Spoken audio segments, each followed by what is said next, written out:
India के सभी दर्शकों को भारत माता की जय, वंदे मातरम। दोस्तों, अभी हम आए हुए हैं भारतीय जनता पार्टी के राष्ट्रीय प्रवक्ता तुहिन सिन्हा जी के यहाँ पे, और हम इनसे आज जानने की कोशिश करते हैं, जो बटोगे तो कटोगे, एक रहोगे तो नेक रहोगे, ये जो स्लोगन चल रहा है भारतीय राजनीति में, बहुत ज़ोर शोर से चल रहा है, हर जगह पे चल रहा है, और कुछ लोग इसको समर्थन कर रहे हैं, कुछ लोग विरोध भी कर रहे हैं। तो सर से जानते हैं कि ये जो स्लोगन है कितना सही है और ये राजनीति में कितना प्रभाव कर सकता है, क्योंकि कुछ लोग का ये भी मानना है ये तो अंग्रेज़ों का तानाशाही, हिटलर वाली बातें हो गई, या फिर तो हो गई कि डिवाइड एंड रूल वाली बातें हो गई। तो सर से जानते हैं कि एक रहोगे नेक रहोगे, बटोगे तो कटोगे, कितना सही है।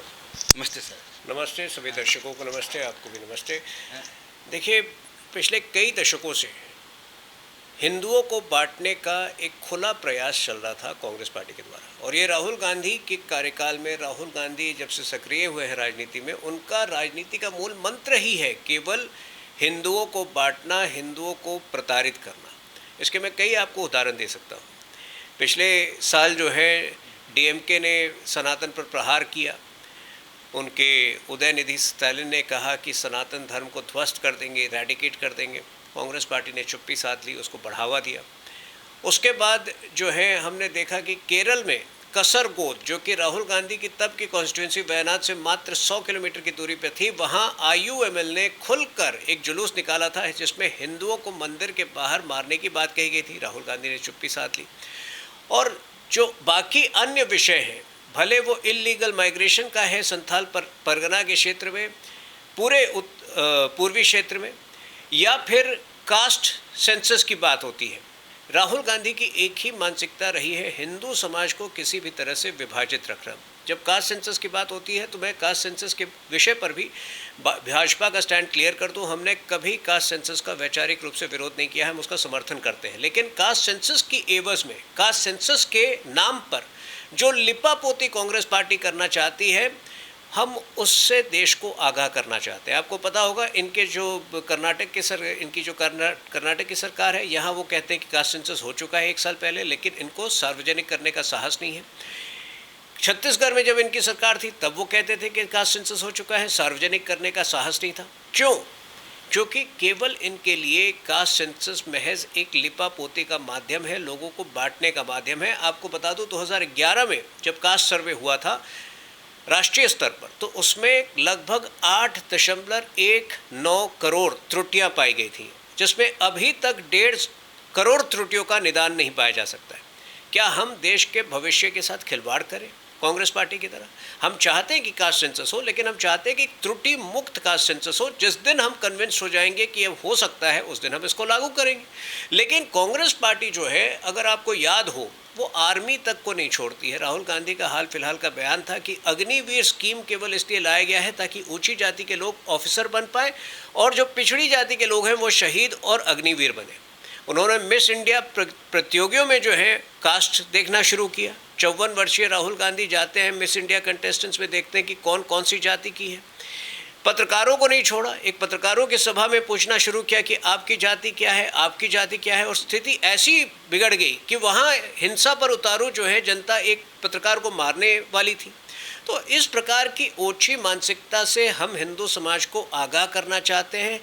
हिंदू समाज जब तक एकत्र नहीं होगा, क्या राष्ट्रीय एकता संभव है? यदि 80% आबादी जिस कौम की, जिस समुदाय की देश में है, अगर वो एकत्र नहीं होगी तो राष्ट्रीय एकता कैसे संभव है? और कांग्रेस पार्टी की विचारधारा केवल इसके विपरीत है। वो चाहती है कि हिंदू समाज विभाजित हो ताकि राष्ट्रीय यूनिटी, राष्ट्रीय सद्भावना में जो है बाधा आए, और विकसित भारत के जो लक्ष्य हैं जिसकी ओर ये देश बढ़ रहा है उसमें बाधा आए। सर, लेकिन ये कांग्रेस डायरेक्ट और इनडायरेक्ट खुल के ही विरोध कर रहा है, आपको आरोप लगा रहा है कि ये बीजेपी जो है, जब भी इलेक्शन आते हैं तो हिंदुत्व की बातें करते हैं, ये फूट की बातें करते हैं, हिंदू खतरे में आ जाते हैं, और इस तरह की आप पे आरोप डायरेक्ट ही लगाते हैं वो। तो इस पर आप क्या कहना चाहेंगे? देखिए, मैं स्पष्ट कर दूं कि हम चुनावी हिंदू नहीं हैं। हम हिंदुत्व की बात चुनाव के समय नहीं करते, हम हर समय करते हैं। राम मंदिर का निर्माण हुआ, वो क्या चुनाव के समय हुआ था? उसका जजमेंट आया 2019 के चुनाव के बाद, उसका निर्माण हुआ अभी जनवरी में। तो हम हर वक्त हिंदुत्व की बात करते हैं क्योंकि हम गर्व से कहते हैं कि हम हिंदू हैं, हम कांग्रेस की तरह नहीं हैं। देखिए, मल्लिकार्जुन खड़गे जी ने अभी इतनी वाहियात बात कही। उन्होंने कहा कि योगी जी आतंकवादियों की भाषा बोल रहे हैं। क्यों? क्योंकि योगी जी ने कहा बटोगे तो कटोगे, वो आतंकवादी की भाषा है। खारगे जी, मैं आपको याद दिला दूं, इतिहास का एक दुखद अध्याय ये भी है कि खारगे जी के स्वयं की माता जी, उनकी एक आंटी और उनकी बहन की हत्या की थी रजाकारों ने 1948 में, और खारगे जी स्वयं जो है किसी तरह जान बचाकर भागे थे। अगर वो व्यक्ति जो है योगी जी, जो कि रजाकार मानसिकता के विरुद्ध लोगों को आज वर्तमान काल में आगाह कर रहे हैं, अगर उसको कहता है कि आतंकवादी की भाषा कह रहा है, तो मतलब कांग्रेस पार्टी के लिए हर भगवाधारी हिंदू आज की तारीख में टेररिस्ट है। और ये कांग्रेस पार्टी की विकृत मानसिकता को, ये कांग्रेस पार्टी की विकृत सोच को उजागर करता है।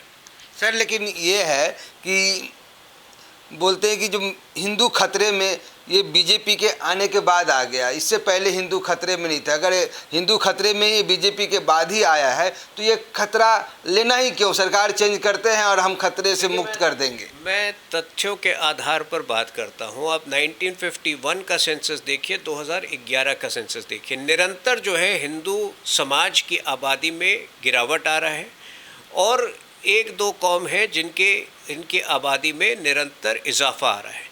लेकिन क्या ये ऑर्गेनिक है, क्या ये नेचुरल है, या क्या ये अननेचुरल तरीके से किया जा रहा है? और जब मैं अननेचुरल तरीक़ों से की बात करता हूँ तो निश्चित रूप से आज इंडी अलायंस की जितनी भी राज्य सरकारें हैं वो अवैध घुसपैठियों को बढ़ावा दे रही हैं, देश की जनसांख्यिकी, देश की डेमोग्राफी को बर्बाद करने के लिए। इसका एक बहुत ही जीता जागता प्रमाण आपको संथाल परगना के झारखंड के क्षेत्र में मिलेगा। मैं भी पिछले कुछ दिनों वहाँ पर था भी।